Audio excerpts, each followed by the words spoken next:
제65장 고래요리. 인간이라는 생물이 자신의 등장 기름을 공급하는 동물을 정신없이 먹고, 특히 서텄처럼 그 동물의 기름을 태우는 불 밑에 앉아서 그것을 먹는다는 것은 참으로 야릇한 일이라고 생각되기 때문에 조금쯤 그 역사와 철학에 대해서 생각할 필요가 있을 것이다.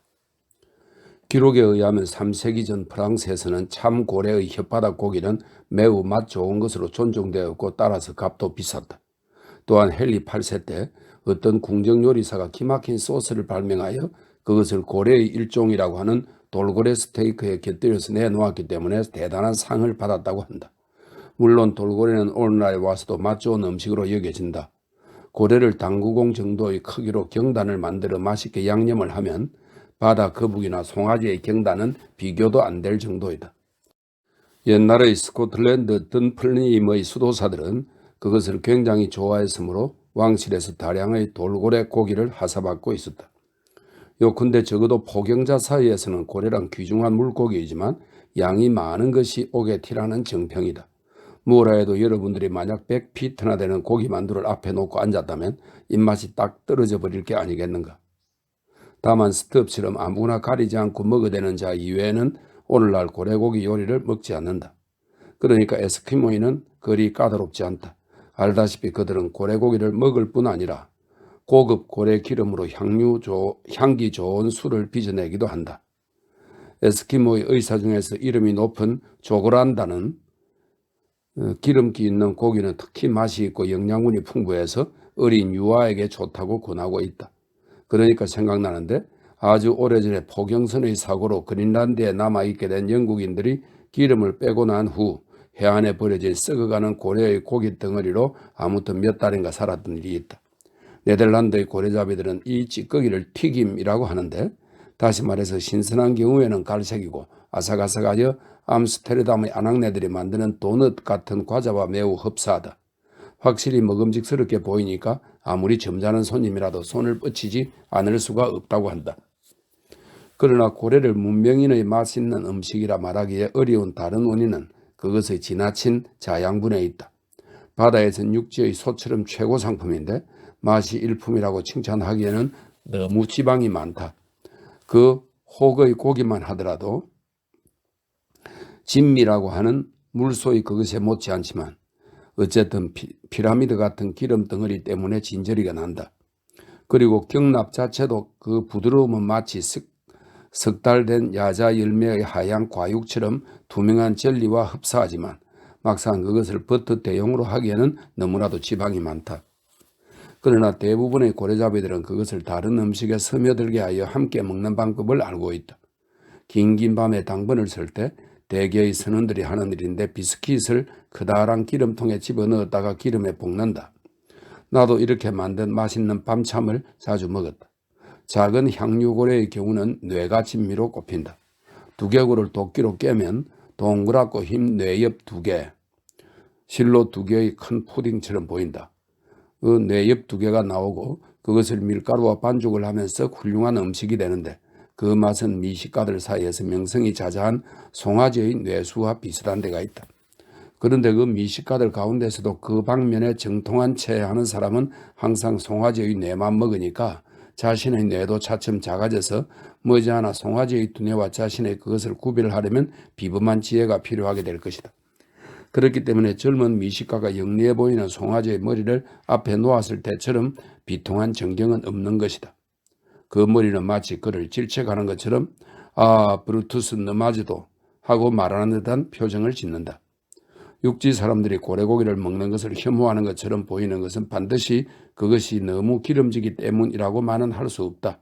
어느 편이냐 하면 그것은 결과론이고 원인은 앞에서 말한 것, 즉 사람이 바다에서 방금 죽은 것을 먹고 그것도 그 기름으로 불을 밝히고 먹는다는 점에 있을 것이다. 그러나 의심할 나위도 없이 처음으로 소를 죽인 사람은 살인자로 보여져서 교수형에 처해졌을 것이다. 하물며 만약 소들에게 재판을 받게 된다면 꼼짝없이 그 죄상은 당연히 살인자와 같은 것이 되었을 게 틀림없다. 토요일 밤에 어물시장에 가보라. 얼마나 많은 2발 달린 무리가 쭉 늘어서 4발 달린 죽음들을 지켜보고 있는가. 그 광경이야말로 식인종으로 하여금 소름이 끼치게 하기에 족하지 않는가? 식인종이라니. 식인종이 아닌 자가 어디 있는가? 사실 말이지 피지 섬 사람이 닥쳐올 기근에 대비해서 말라빠진 선교사를 소금에 절여 움구덩이에 두었다 하더라도 그 조심성 많은 피지 섬 사람들이 대심판 날에는 여러분과 같은 문명사회의 미식가 곧 그 위를 땅바닥에 못질해서 그 부푼 간장을 파테드 드 프라그와 그 위에 간장을 잘게 다져 만든 음식입니다. 로 만들어서 맛있게 먹는 사람들보다 죄가 가벼울 것이다. 그런데 스톱이 고래기름을 태운 불 밑에서 고래를 먹는 것이 과연 학대 행위를 하고 모욕까지 준다는 말이 될 것인가? 문명세계의 화려한 미식가 여러분들이여, 지금 여러분이 스테이크를 먹고 있는 그 나이프 자루를 보라. 그것은 무엇으로 만들어졌는가? 지금 여러분이 정신없이 먹고 있는 소의 형제의 뼈가 아니고 무엇이겠는가? 그리고 저 기름진 거위고기를 먹어 치운 뒤에 무엇을 이쑤시개로 사용할 작정인가? 바로 그 거위의 깃털이 아닌가? 그리고 거위 학대 방지 협회의 비서는 어떤 깃털 펜으로 그 선전 회람을 멋지게 썼단 말인가? 철펜 이외에는 사용하지 않겠다고 그 협회가 결의한 것은 불과 한두 달 전의 일이었지 않는가? 상당히 중요한 내용이 들어있네요. 여기 있네. 제66장 상어 대학살. 남양의장에서는 향유 고래를 잡아서 장시간 애를 쓴 뒤 밤이 되었어야 배천까지 끌고 왔을 경우에 적어도 일반적인 관습으로는 즉시 그것을 처치하지는 않는다. 왜냐하면 그 일은 매우 힘이 들고 단시간으로는 불가능하고 또한 전원이 덤벼들어야 하기 때문이다. 그러나 대개는 돛을 모두 내리고 키를 바람 불어가는 곳으로 조종하고 전원을 날이 셀 때까지 배 밑 잠자리에 들어가게 한 뒤 밤새 닻을 지킬 당정만을 남겨두고 두 사람이 한 조씩 조를 짜서 차례로 갑판에 나가 모든 일을 망보게 한다. 그러나 때로는 태평양의 적도 위에서는 이 방법이 잘 되지 않는다. 어찌되었든 붙들어 맨 죽음을 향해서 헤아릴 수 없이 많은 상어가 때를 지어 오기 때문에 만약 6시간만 그대로 내버려 두면 아침에는 거의 해골밖에 남지 않는다. 그러나 그다지 상어가 우글거리지 않는 다른 태평양 해역에서는 예리한 고래 자르는 삽으로 심하게 놀라게 하여 그것이 때로는 오히려 그들을 한층 날뛰게 하는 경우도 있지만 그 탐욕성을 크게 위축시킨다. 그러나 지금 피코도호의 경우는 달랐다. 처음 이와 같은 광경에 접하고 그날 밤 뱃전에서 바라본 사람들은 다만 눈에 보이는 주위의 해면은 하나의 커다란 치저이고 상어는 거기에 우글거리는 구더기라고 보았을 것이다. 스톱이 저녁 식사를 마치고 당직을 배치하여 그에 따라 퀴케그와 앞 동네 선원 한 사람이 갑판에 오르자 상어들 사이에는 끔찍한 소란이 일어나게 되었다. 왜냐하면 그 두 선원은 곧 고래 자르는 데 쓰는 발판을 뱃전에 매달아 내리고 등불 3개를 아래로 내려서 거친 바다 먼 곳까지 빛을 던지게 한 뒤 고래 자르는 긴 삽을 던져 그 예리한 칼날을 놈들의 유일한 급소라고 생각되는 머리통을 향해서 내리치면서 숨막히는 상어 학살을 시작했기 때문이다. 그러나 상어 무리가 뒤섞여 날뛰는 바람에 부글부글 거품이 이는 물속으로 삽을 던져도 반드시 명중시키는 것이 아니었으므로 오히려 그것이 적들의 예사롭지 않은 흉포성을 발휘하게 하는 형편이 되었다. 놈들은 악귀처럼 삐어져 나온 내장에 서로 달려들 뿐 아니라 마치 유연한 활처럼 몸을 구부리면서 자기의 내장까지 물어뜯음으로써 그 창자가 삼켜져 한 입으로 들어가면 벌거진 상처에서 그것이 연방 나오고 있는 형편이었다. 그뿐이 아니었다. 놈들의 시체나 망혼을 간섭하는 것은 위험하기 짝이 없는 일이었다. 놈들의 몸은 생명이 뼈 사이사이에 특유의 또는 범신록적인 일종의 전기가 감춰져 있는 것처럼 보였다. 죽여서 갑판 위에 끌어올린 무리 중의 한 마리를 퀴케그가 껍질을 벗기려고 그 흉악한 입을 다물게 하려 했을 때 그놈이 꿈틀거리며 그의 손을 물어서 하마터면 잘라버릴 뻔했다. 어느 신께서 상어놈을 만드셨는지 알 바 아니지. 야만이는 아픔을 참을 수 없어서 손을 아래 위로 흔들면서 말했다. 피지의 신인지 낸트키스 신인지 모르지만 이 상어란 놈을 만드신 신은 굉장한 세공사로군 그래. 이렇게 66장이 끝났습니다. 제67장 고래 자르기. 그것은 토요일 밤에 일어난 일이었다. 그런데 날이 밝고 안식일이 되자 이 무슨 짓이란 말인가? 모든 고래잡이들은 공공연하게 안식일을 깨뜨리기를 본분인 줄로 안다. 흰 고래 이빨로 장식된 피코도는 바야흐로 도살장으로 변하고 선원들은 모두 도살자가 되었다. 그것은 수많은 피투성이의 소를 해신에게 바치고 있는 듯한 광경이었다. 우선 초록빛으로 칠해진 도르래로 구성하는 거대한 기구. 그것은 한 사람의 힘으로 들어 올릴 수도 없다.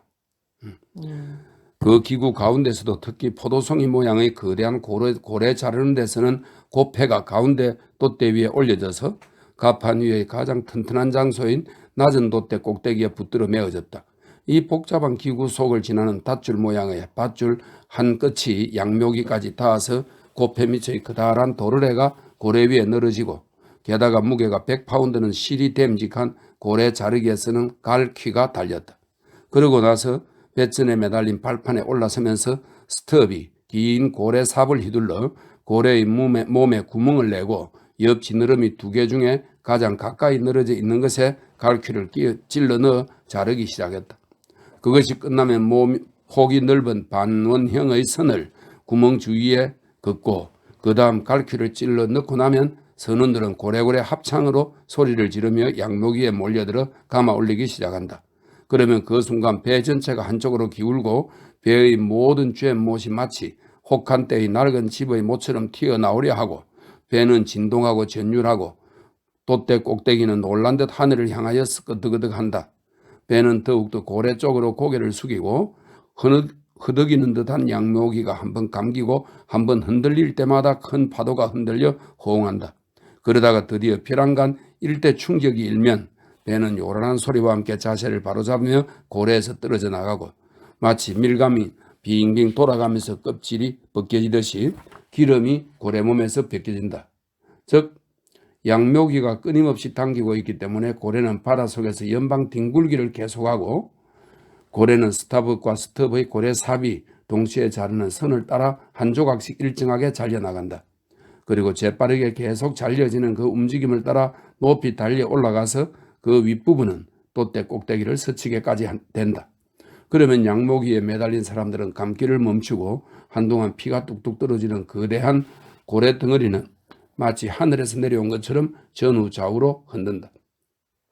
거기 있는 사람들은 모두 그 고기 덩어리의 동료를 피하기 위해 세심한 주의를 해야 한다. 그렇지 않으면 머리를 세게 얻어맞고 거꾸로 물속에 떨어지는 수가 있다. 이제 거기에 있던 한 작살잡이가 임금칼이라고 불리는 길고 예리한 무기를 갖고 나가서 기회를 잘 포착하여 흔들리는 고기 덩어리 밑부분에 커다란 구멍을 내며 살을 솜씨 있게 도려낸다. 이 구멍에 갈퀴로 둘째 골패를 걸어서 고기를 단단히 고정시킨다. 그런 뒤에 그 작살잡이는 주위에 있는 모든 선원들을 멀찍이 물러서게 하고는 고기 덩어리를 향해 약간 비켜서서 다시 정밀한 돌격을 가하고 힘을 주어 둘로 절단한다. 그래서 짧은 밑부분은 아직 움직이지 않는 위치에 있지만 윗부분의 자른 조각, 즉 모포 조각이라고 불리는 부분은 흔들리면서 내려지기를 기다리게 된다. 저 나르는 사람들이 앞으로 나아가면 다시 합창하기 시작하고 하나의 고패가 두 번째 고기 토막을 떼내어 달아 올리는 동안 먼저 번 고패는 천천히 속도를 늦추어 바로 아래 가운데 창구를 통해서 아래쪽 지육실이라고 불리는 공창으로 가져간다. 이 어두컴컴한 방 속으로 몇 사람이 또아리를 튼 산 뱀의 물이나 되는 듯 긴 모포 조각을 재빠른 솜씨로 감으면서 들어간다. 이렇게 작업은 진행된다. 고패 두 개는 번갈아 올라갔다 내려갔다 하고 고래와 양묘기는 계속 돌아가고 감아 올리는 사람은 소리를 맞추어 노래를 부르고 지육실의 사람들은 고기를 감아 넣고 항해사는 고기 자르는 선을 계속 긋고 배는 긴박감에 쌓이고 전우는 이런저런 마찰을 들기 위해서인지 이따금 고함을 지르고 욕설을 퍼부어댄다. 이렇게 이제 크니까 그 자르는 것도 기술이 잘 개발되어 있네. 이야기 말하는 게 4분의 3은 욕이고 3분의 1은 그냥 말 그렇겠지. 제68장 모포 조각. 나는 이론이 분분한 문제, 즉 고래 가죽에 대해서 적지 않게 골무를 썩여봤다. 나는 바다의 경험이 풍부한 고래잡이들과도 또한 지상의 박식한 자들과도 그에 대해 여러 번 논쟁해왔다. 그러나 나의 기본 의견은 변함이 없다. 그것은 한낱 의견에 지나지 않을 테지만 문제는 고래의 피부라 무엇이며 어디에 있는 것인가 하는 것이다. 여러분들은 이미 지육이 무엇인가를 알았을 것이다. 그것은 단단한 쇠고기와 흡사한 육질, 그러나 그것보다도 더 단단하고 탄력이 있는 것으로서 두께는 8 내지 10인치로부터 12 내지 15인치 정도에 이른다. 그런데 어떤 생물의 피부가 그 정도로 두껍다고 한다면 누구나 처음엔 엉터리라고 생각할 것이다. 그러나 사실상 이 가정에 대해서는 반박할 여지가 없다. 왜냐하면 고래의 몸에서는 이 지육 이외에는 밀도가 있는 껍질층을 발견할 수가 없기 때문이다. 그래서 상당한 밀도를 지닌 저 생물의 가장 바깥쪽을 싸는 층이 있다고 한다면 이것을 피부라고 할 수밖에 없지 않은가. 사실 상처가 전혀 없는 고래의 시체에서는 아주 얇은 불의 풀과 흡사한 얇고 투명한 물질을 손으로 벗겨낼 수 있는데 그것은 비단처럼 탄력성이 좋고 부드럽다. 그러나 그것은 마르기 전의 일이고 마르면 오므라들어 밀도가 더할 뿐 아니라 약간 딱딱하고 부서지기 쉽게 된다. 나도 그 바싹 마른 것을 몇 개 가지고 있어서 고래 책의 책갈피로 쓰고 있다. 앞에서도 말했듯이 투명한 그 책갈피를 인쇄된 책장 위에 놓으면 어쩐지 확대경 구실을 하는 것 같아 기뻐진다.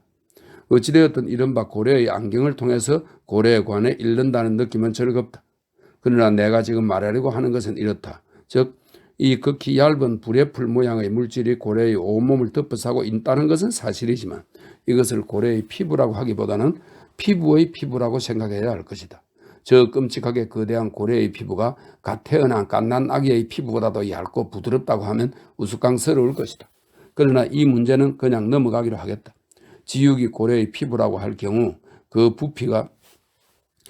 피부가 매우 두꺼운 향유고래의 경우에는 100통이나 되는 막대한 기름을 산출하고 더욱이 그 양 또는 무게에서 본다면 그 짜낸 기름은 피부의 모두가 아니라 불과 4분의 3 정도다. 그러고 보면 고래라는 생물은 그 피부의 일부에서만도 호수를 이룰 만큼의 액체를 산출하는 셈이니 이로써 고래의 웅대함을 충분히 상상할 수 있을 것이다. 열통을 한 톤으로 치면 고래의 피부라는 것의 4분의 3이 순수하게 10톤의 중량을 갖는 셈이다. 살아있는 고래에 있어서 그 껍데기는 그가 드러내는 수없는 신기함 가운데서도 무시할 수 없는 것 중 하나다.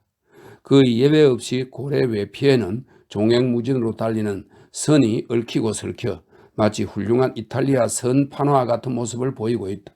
그러나 이 선들은 앞에서 말한 불의 풀 모양의 물질에 새겨져 있는 것이 아니라 몸 그 자체에 새겨진 듯 그것을 통해서 보이는 것이다.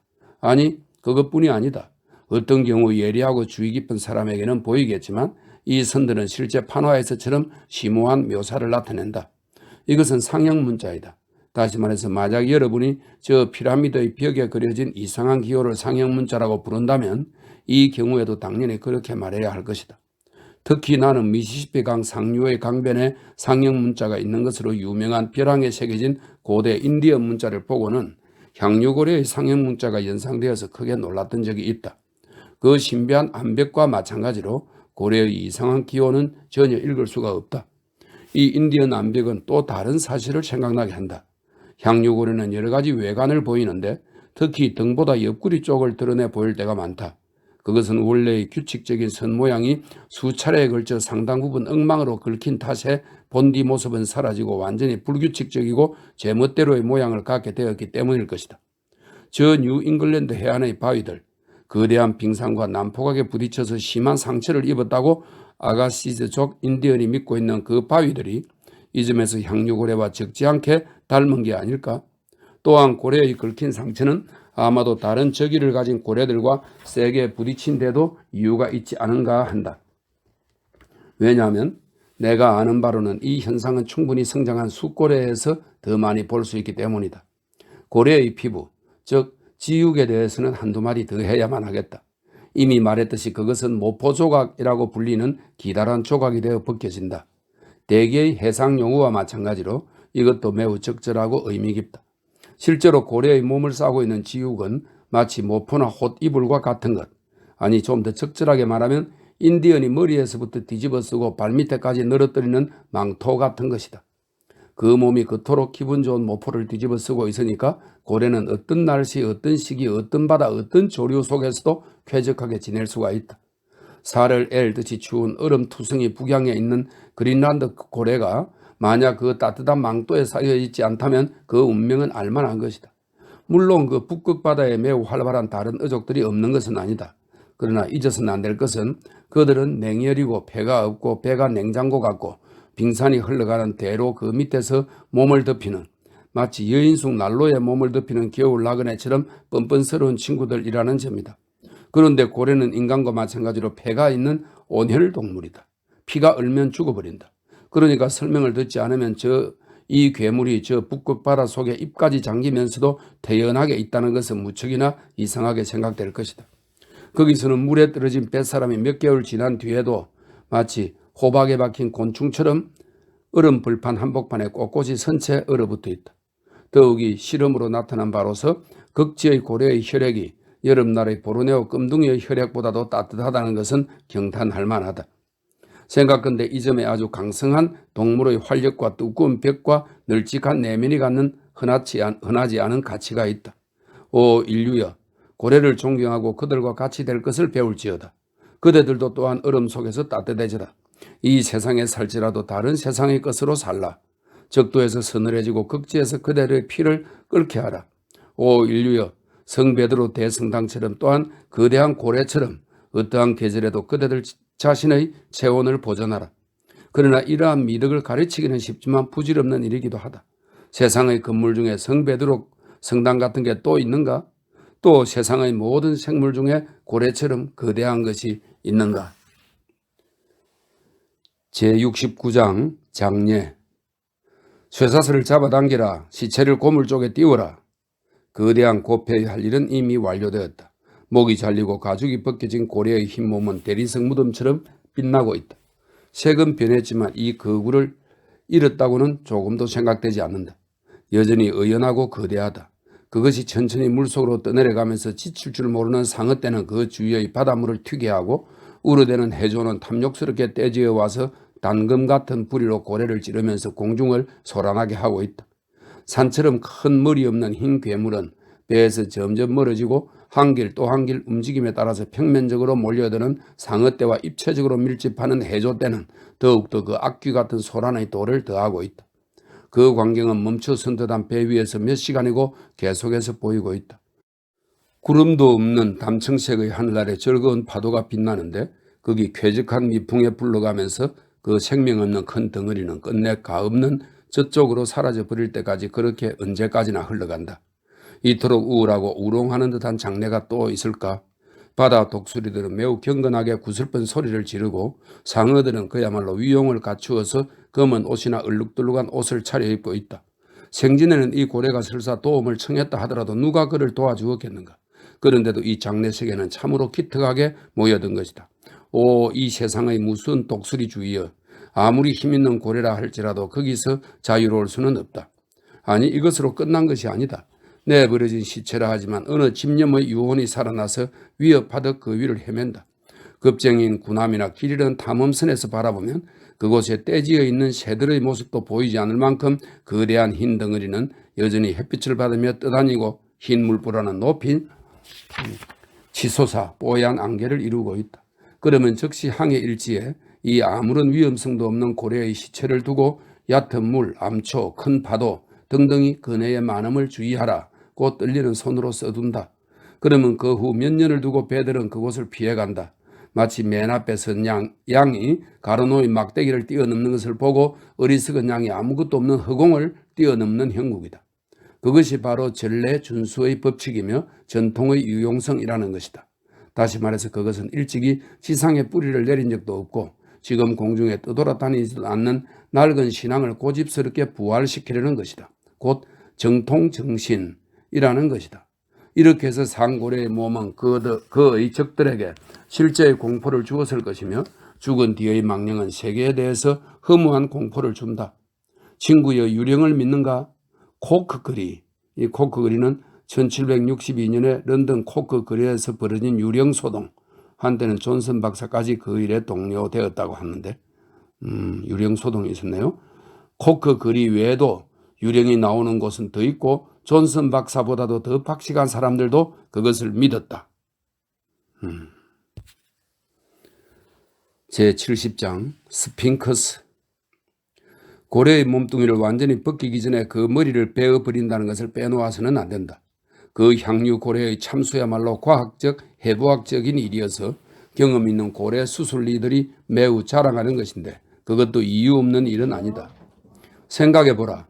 고래에게는 목이라고 적절히 부를 수 있는 부분은 전혀 없을 뿐만 아니라 그의 머리와 몸뚱이가 붙었다고 생각되는 부분이야말로 온몸에서 가장 굵은 곳이다. 또한 생각해보라. 참수인은 8 내지 10피트 되는 그 목적물보다 위에서 일을 하는데 그 목적물은 더럽혀지고 거센 파도가 치고 때로는 성난 파도가 표효하는 바닷속에 그의 몸을 감추고 있다. 그것뿐이 아니다. 이런 불리한 조건 아래에서 고래살을 여러 피트 깊이까지 잘라야 하며 자꾸만 수축하는 깊은 상처 구멍을 흘끗 들여다볼 수도 없는 상태로 온갖 주변에 잘라서는 안 될 부분을 교묘하게 피해서 등뼈가 두개골로 통하는 바로 그 지점에서 정확하게 잘라내야만 한다는 것이다. 그러고 보면 여러분들은 향유고래의 참수라면 10분 만에 해치운다고 자랑하는 스톱의 호언에 놀라지 않을 수 있을까?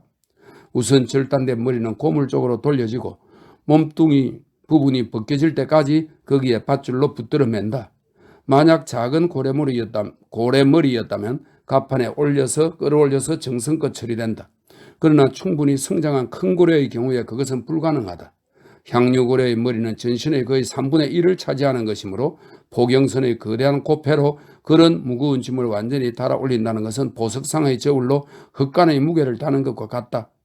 그런데 피코도 고래의 잘린 머리는 배 옆의 해면에서 절반가량 올려졌다.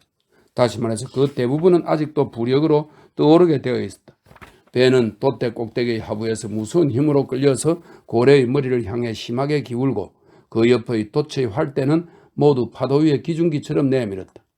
그리고 피코도의 허리께에 달려있는 피가 떨어지는 머리는 유딧, 홀로페르네스를 유혹하여 살해한 유대의 과부입니다. 유딧의 띠에 대롱대롱 매달린 거인 홀로페르네스의 그것과 흡사했다. 이리하여 정오의 모든 일이 끝났다. 선원들은 모두 식사하러 내려갔다. 조금 전까지도 왁자지껄하게 떠들어대던 가판 위에는 지금 사람이 없고 적막감이 감돌고 있었다. 노란 연꽃처럼 구릿빛으로 가득 찬 고요가 소리도 없이 바다 위에 가엾은 꽃잎을 활짝 펴고 있다. 잠시 후 에이허브가 혼자서 선실에서 나타나 이 침묵 속으로 들어왔다. 뒷가판 위를 두서너 번 긋고 나서 걸음을 멈추고 뱃전에서 들여다보고 큰 돛대의 밧줄을 매놓은 뱃전의 철구깨로 천천히 걸어가서 스톱의 긴 고래삽, 고래의 목을 자른 뒤에도 거기에 놓여 있었다. 이렇게 되어 있네요. 긴 고래삽을 집어들고 그 한 끝을 겨드랑이에 소나무 지팡이처럼 끼우면서 다른 끝으로 공중에 매달린 고기 덩어리의 아랫부분을 툭툭 친 뒤 그 고래 머리를 강렬한 눈빛으로 가만히 지켜보고 있었다. 시커먼 머리 수건을 쓴 듯한 머리였다. 그것이 말객에게는 고요한 대기 속에 있는 것은 사막의 스핑크스를 연상케 했다. 이봐 말해라. 존경스럽게 거대한 머리. 에이허브는 중얼댔다. 수염이 나지 않은 것 같지만 여기저기 이끼가 끼어서 마치 늙은이 같군 그래. 위대한 머리여 이야기해라. 그대 속의 비밀을 내게 말해다오. 그대만큼 바다 깊이 들어가는 것은 없다. 지금 하늘의 햇빛이 비치고 있는 이 머리는 세계의 밑바닥을 두루 돌아다니고 왔다. 거기서는 세상에 잊혀진 사람이나 함대에 녹이 슬고 사람이 알지 못하는 희망과 닻이 썩고 있다. 또 거기서는 이 지구라는 배의 사악한 선창에 빠져 죽은 수없이 많은 사람들의 뼈가 쌓여 있다. 이 무시무시한 바다 밑바닥의 나라야말로 그대의 그리운 집이었다. 그대는 종소리도 잠수부도 닿을 수 없는 곳을 보고 왔다. 거기서 수많은 선장들 옆에서 함께 잠을 잤지만 그들의 잠들지 못하는 어머니들은 잠들 수만 있다면 목숨이라도 내놓겠다는 거다. 또 그대는 불길에 쌓인 배에서 서로 껴안고 뛰어든 여인들도 보고 왔을 것이나 그들은 말이다. 심장과 심장을 바싹 붙이고 의기양양한 바다 밑바닥까지 거짓 많은 하늘을 등지고 서로의 진실을 메어서 가라앉아 간 거다. 또한 그대는 심야의 갑판에서 해적이 내던진 항해사의 죽음도 보았을 테지. 그는 몇 시간이나 걸려서 지칠 줄 모르는 암흑의 뱃속으로 들어간 거다. 더욱이 죽인 놈들은 정의로운 남편을 목 놓아 기다리는 아내에게 데려다 주었어야 할 배가 벼락을 맞고 떨고 있을 때에도 조금도 상처 입지 않고 항해를 계속하고 있다. 오 고래머리여, 그대는 별도 부서지고 아브라함도 신앙을 갖지 않게 될 정도의 끔찍한 것을 보고 왔다. 그러면서도 아무 말도 하지 않는단 말이다. 돛이다. 큰 돛대 꼭대기에서 기운찬 목소리가 들린다. 뭐라고? 좋아, 유쾌하군 그래? A여부는 갑자기 몸을 고추 세우면서 외쳤는데 그 이마에 드리운 어두운 먹구름도 사라졌다. 이 견딜 수 없는 잔잔한 물결 속에서도 기세 좋은 목소리를 들으면 어떤 사람이라도 기운을 되찾을 거다. 어디지? 우현 뱃머리, 삼전 위치, 이쪽으로 바람을 타고 오고 있습니다. 더욱 좋군. 성 바울도 그 방향에서 오셔서 너무 잔잔해서 움직일 수도 없는 나에게 바람을 보내주소서. 오 자연이여, 오 사람의 영혼이여. 말로는 도저히 표현할 수 없을 만큼 아주 비유적이군. 사물의 어떤 작은 원자 하나의 움직임도 마음속에 간사한 복잡함을 갖고 있군 그래.